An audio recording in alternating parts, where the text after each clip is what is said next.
Dear student, in history we are discussing history first chapter, the French Revolution. In last video we have discussed that how the revolutionary activities affect the everyday life in France. So इसमें हमने ये देखा था कि जिस तरीके से revolutionary activities बढ़ रही थी, लोग अपने राइट्स को लेकर, अपने लाइफ स्टाइल में लेकर के बहुत ज़्यादा बदलाव महसूस करते हैं। जो फिलोसफर थे, जो राइटर्स थे, उनके वर्क्स, उनकी बुक्स के माध्यम से लोगों का माइंडसेट भी बहुत ज़्यादा बदल रहा था।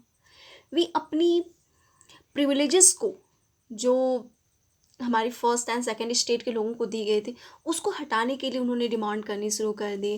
फिर धीरे धीरे वो अपने राइट्स को, अपनी पोजीशंस को सोसाइटी में महसूस करते हुए आगे बढ़ने की कोशिश करने लगे थे।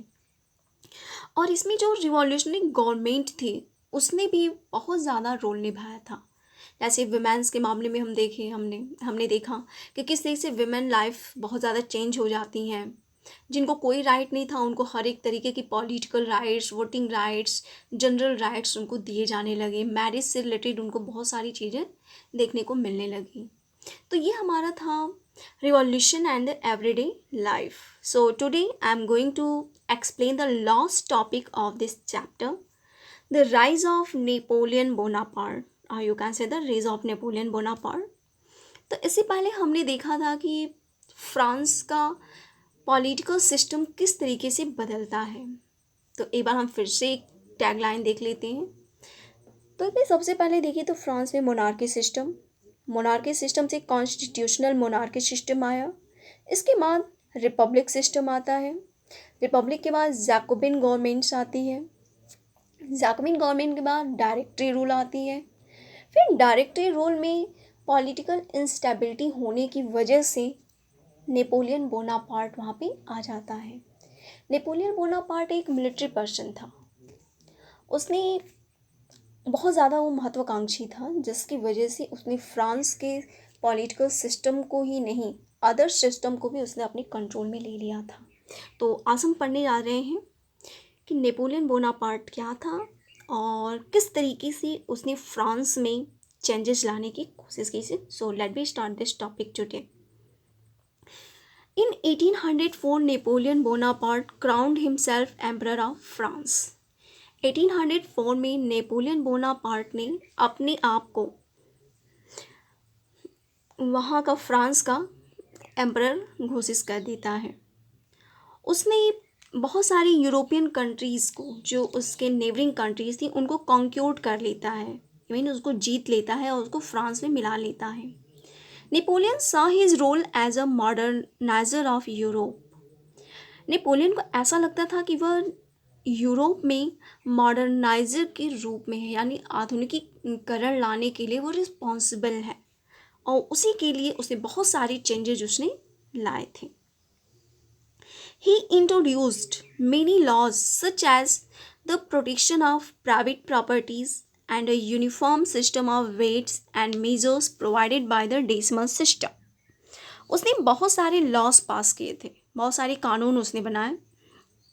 उसने एक सिविल कोड के नाम से भी उसने एक लॉ बनाया था, बहुत सारे उसमें आए थे। उसमें उसने मेंशन किया था कि किस तरीके से लोगों की प्राइवेट प्रॉपर्टी को प्रोटेक्ट किया जाए, प्रिविलेजेस से कैसे ख़त्म किया जाए, इस पर उसने बहुत ज़्यादा काम किया था। उसने एक वेट मेज़रमेंट के लिए, जैसे नाप तौल की इकाइयाँ होती हैं मेज़रमेंट्स के लिए, वेटिंग के लिए, उन सारी चीज़ों में एक यूनिफॉर्म सिस्टम ला दिया। वी कैन से दैट कि वहाँ पर एक उसने क्या किया, मानकीकरण कर दिया, और यूनिफॉर्म सिस्टम की वजह से बहुत ज़्यादा लोगों को डिस्टर्बेंस नहीं हुई। इससे हुआ क्या कि इकोनॉमिक सिस्टम बहुत ज़्यादा अच्छा हुआ। सेम मेजरमेंट होने की वजह से कोई प्रॉब्लम नहीं फेस होती थी। एक एरिया से लोग दूसरी एरिया में ईज़िली अपने सामान का लेन देन कर सकते थे। उसने डेसिमल सिस्टम को भी बहुत अच्छे से एक्सप्लेन किया उसने। तो हम देख सकते हैं कि ये यूनिफॉर्म सिस्टम को लाने में नेपोलियन का एक बेहतर रोल दिखाई देता है। लेकिन he was finally defeated at Waterloo in 1850, कि वह वाटरलू का एक वार था जो 1815 में हुआ था वह वहाँ पे डिफीट होता है, फिर उसके बाद उसकी डेथ हो जाती है। इसके बाद से फ्रांस का जो सिस्टम होता है वापस से बार्बन डायनेस्टी के हाथों में आ जाता है। So it is a different matter, we will discuss all these things in next class, 10th class में। इसके बाद क्या हुआ फ्रांस में वो चीज़ हम लोग देखेंगे कि 1815 की बाद, नेपोलियन की डेथ के बाद फ्रांस में कैसे सिस्टम बदलता है और उसका इम्पैक्ट यूरोप पे क्या पड़ता है। तो these things we will discuss in next class. Next class में इसका पूरा डिटेलिंग आपको मिलेगी। तो फिलहाल यहाँ पे हमको इतना जानना है कि फ्रांस में जब डायरेक्टरी रूल आने के बाद हमारा नेपोलियन बोनापार्ट आता है, लेकिन वह 1815 में वो उसकी डेथ हो जाती है। लेकिन इसने बहुत सारी काम किए थे, जैसे यूनिफॉर्म सिस्टम का लाना मेजरमेंट्स के लिए या वेटिंग के लिए, ये बहुत अच्छी चीज़ थी। करेंसी का उसने यूनिफॉर्म कर दिया था। तो ये चीज़ें बहुत ज़्यादा बेहतर थी, जिसने लोगों को आपस में एकजुट करने में हेल्प की थी। तो इसमें हम कुछ चीज़ें देख लेते हैं कि क्या क्या चीज़ें थीं जो नेपोलियन बोनापार्ट के थ्रू यूरोप में या फ्रांस में हमको देखने को मिलती हैं। So let we discuss this thing. The ideas of liberty and democratic rights were the most important legacy of the French revolution. अगर हम ओवरऑल इस चैप्टर को देखें तो फ्रेंच रिवॉल्यूशन से कौन कौन सी चीज़ें सामने आई थी, तो पहली चीज़ जो आई थी वह थी लिबर्टीज़। आइडियाज़ ऑफ लिबर्टी के बारे में लोगों ने बातचीत की थी। इसके बाद डेमोक्रेटिक राइट्स के बारे में लोगों ने बातचीत करना शुरू किया। तो फ्रेंच रिवॉल्यूशन का दो चीज़ हुआ, लिबर्टी के बारे में लोगों ने बातचीत शुरू की, उसके कॉन्सेप्ट के बारे में लोगों ने अपनी विचारधाराएं रखनी शुरू की। डेमोक्रेटिक राइट्स के बारे में उन्होंने बातचीत की, उसके लिए डिमांड किया, उसके लिए रिवॉल्ट किया था। ये सारी चीज़ें हमको फ्रेंच रिवॉल्यूशन में दिखाई देती हैं और ये चीज़ें फर्स्ट टाइम ओवरऑल कंट्रीज़ में पहली बार ये चीज़ें इंट्रोड्यूस हुई थी। आगे देखें कि these spread from France to the rest of Europe during the 19th century where federal system were abolished. कि इसके बाद फ्रांस से ये सारी चीज़ें 19th सेंचुरी में फ्रांस से अलग जो यूरोपियन कंट्रीज़ थी वहाँ तक फैल जाती हैं। फेडरल सिस्टम हर जगह ख़त्म होने शुरू हो गए थे। Colonized people revoked the idea of freedom from bondage into their movements to create a sovereign nation state। कि जो कॉलोनाइज्ड पीपल थे, जो कॉलोनीज़ में रहने वाले पीपल्स थे, उन्होंने वापस दोबारा से काम करना शुरू किया और उन्होंने फ्रीडम की डिमांड की कि हमें अपनी एक नेशन स्टेट, एक सॉरेन संप्रभु राष्ट्र की मांग की थी। और उसके लिए उन्होंने बहुत सारे मूवमेंट किए, बहुत सारे रिवॉल्ट किए।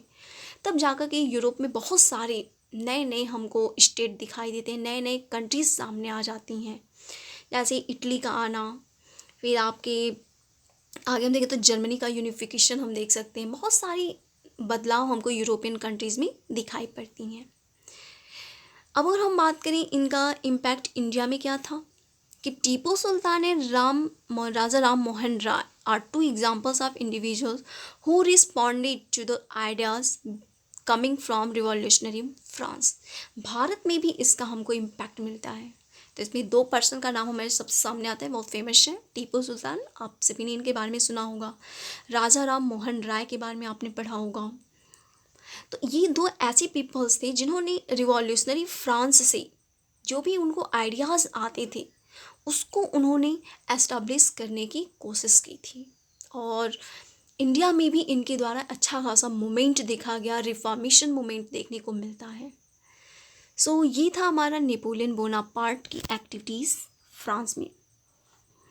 सो it is the very last chapter of this, last topic of this chapter.